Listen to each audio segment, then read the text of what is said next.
Hello people of the YouTube channel, it's been a while, hasn't it? So, I haven't felt the need to make an Injustice video since Injustice 2 was announced, pretty much because anything that could be talked about has been talked to death by everyone else, and the character leak killed any need for speculation for me. So, because of that first character leak, and by the way, any character leak past the first one has looked sketchy, so I'm not even going to bother talking about those. Anywho, I'm going to be talking about the cast. That's the only thing I felt that I could talk about now that the full roster is basically confirmed. So I'm going to go through and talk about each of the cast members, talk about how surprised I am about the returning characters, the new characters, and how I think this stacks up against the first game's roster. Keep in mind, this is being recorded before the 28th of April, which is the final character reveal for the full roster. I'm making this video under the assumption it'll be the Joker. But everything I've seen so far points to it being the Joker, and who else would be a bigger reveal for the final character than him? You know, so let's keep on going. Let's get started with the original cast first. We're going to go through each cast member, just how surprised I am they are returning or what have you, and why I think they're good or bad choices. Spoiler alert, I don't think there have been bad choices at all for this game, so I'm not going to be covering that. Don't know why I said it. Starting off with the characters I'm least surprised are in the game. We have the Trinity. These were the givens. I don't think anyone doubted for a second they'd be here. They're pretty decent and competitive in the first game, none too crazy, but like, you'd be surprised if they were gone. Next up, we have what I like to call the minor Trinity, which is the three you next associate with the Justice League: Aquaman, Flash, Green Lantern. These are more givens. They have a super strong fan following. NetherRealm seems to like the characters a whole lot, they use them a whole lot, so I'm not surprised they're included.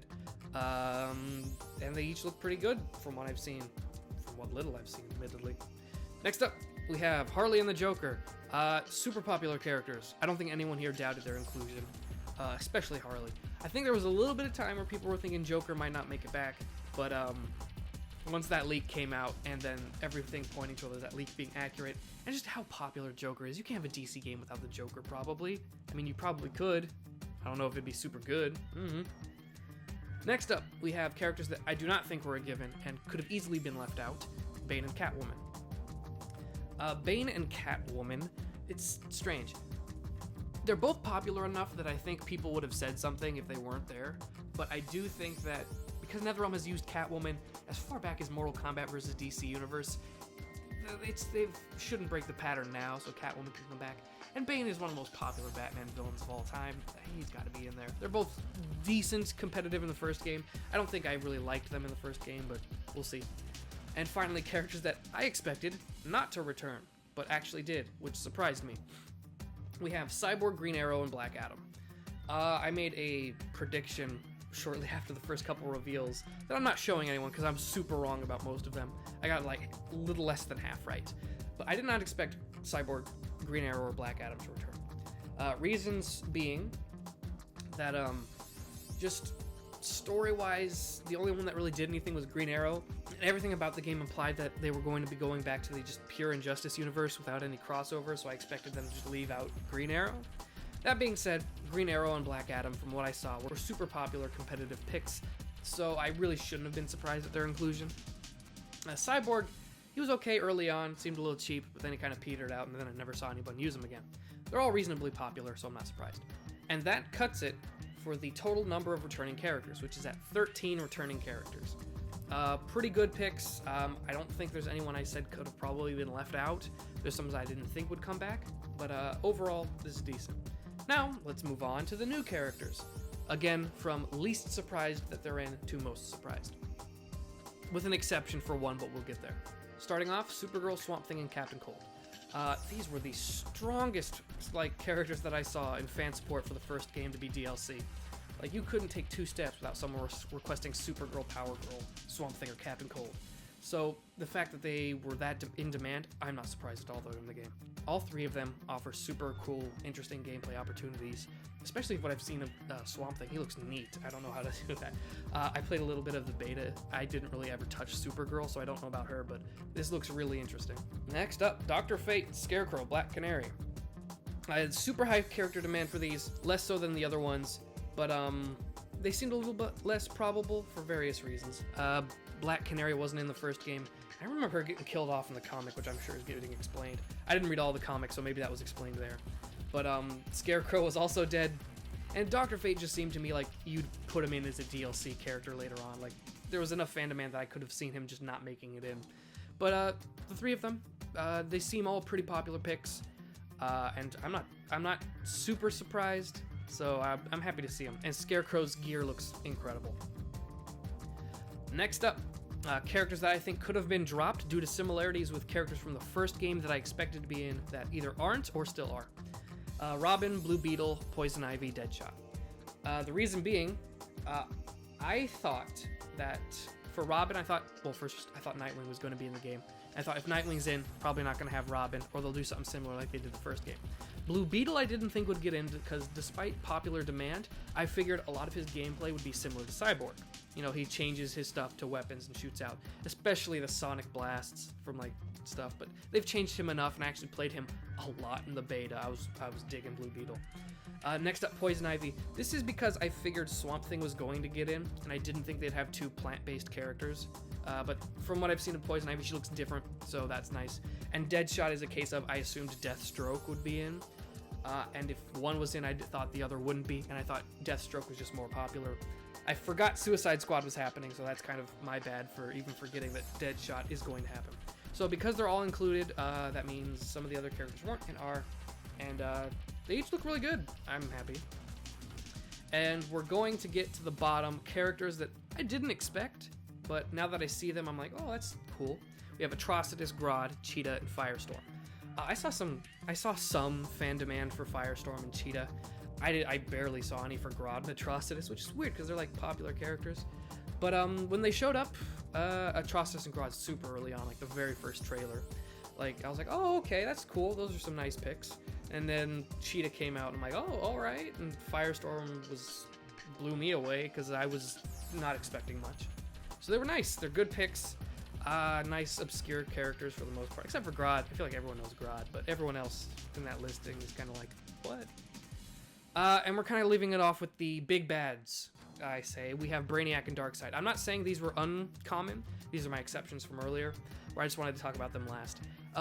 I expected one or the other. I assumed either Brainiac or Darkseid was going to be the big bad of this game, so the fact that we're getting one and the other as DLC is nice. Brainiac is super cool. I'm glad they went with him. Darkseid's a little played out. That being said, Darkseid's still awesome, so I'm super happy with that. Which brings the total number of new characters to 15. 16 if you count Darkseid, who will be the 10th DLC character in that whole DLC thing, which I'm not going to cover DLC in this episode, because I don't know how to predict that. It could be anybody. But yeah, so we have more new characters than we do have old characters coming in, and that's really cool. I feel like they did the same thing with Mortal Kombat X with all the new characters. Now we're going to cover the characters that are not returning in order for me being most surprised to least surprised. First up, we have Deathstroke. I was certain that Deathstroke was going to be in this game. When he wasn't, he just looked. When the leak came out and Deathstroke wasn't on it, I had to take a look back and be like, oh, okay. And then you get Deadshot, and then it all makes sense. So yeah. Next up, Lex Luthor.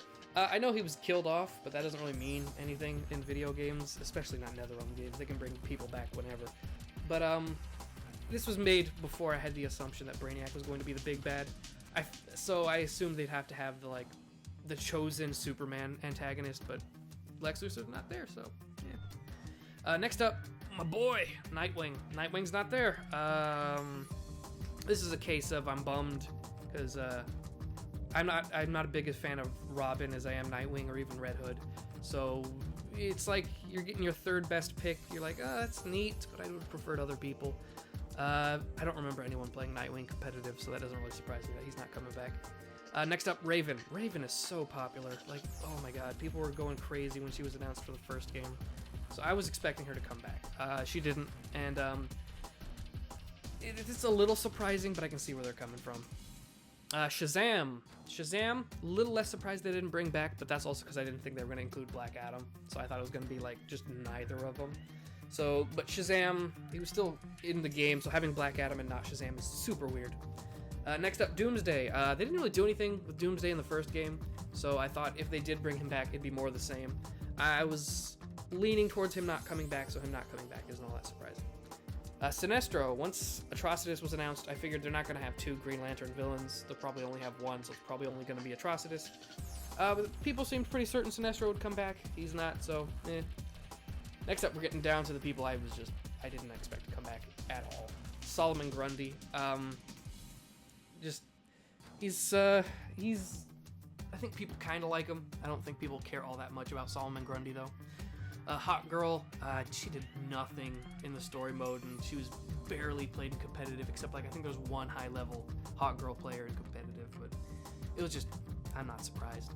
Killer Frost, as competitive as she was, or ended up being, I'm not surprised because I assumed they were bringing in Captain Cold, and if they're going to bring in Captain Cold, they probably weren't going to include Killer Frost, and she's not big enough that I think a lot of people would have cared.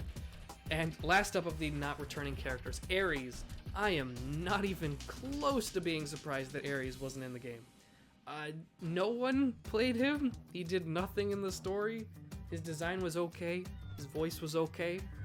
He was just there. If anyone was going to be dropped, and it was like for certain going to be dropped, it was going to be Ares. And with that, we have 11 characters from the first game not returning. As a whole, I think this sequel roster is about as good as it could be. People are going to be mad that there's Batman characters, but come on. Batman has the most popular rogues gallery, so they're going to include Batman villains. They're the most in demand.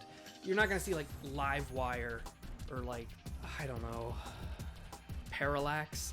This other rogues gallery doesn't have as nearly as much kick, so I'm not surprised at the Batman characters. I'm happy that Captain Cold's in there and Grodd. I figured they'd only use 1 Flash villain, so the fact they're using 2 makes me happy. I always wanted Atrocitus in the first game because I thought he had some potential, and he looks really cool. He was really annoying to play against in the beta, so we'll see what happens with that. And just as a whole, it looks really good. For DLC, I have my hopes. I'm not going to go into detail. I think Red Hood and Starfire are a given. Just those characters were crazy in demand. Spawn 2, I expect Spawn as like a guest character. People are talking about Sub-Zero maybe being a guest character, and I don't know. I mean, you got Captain Cold, and you got...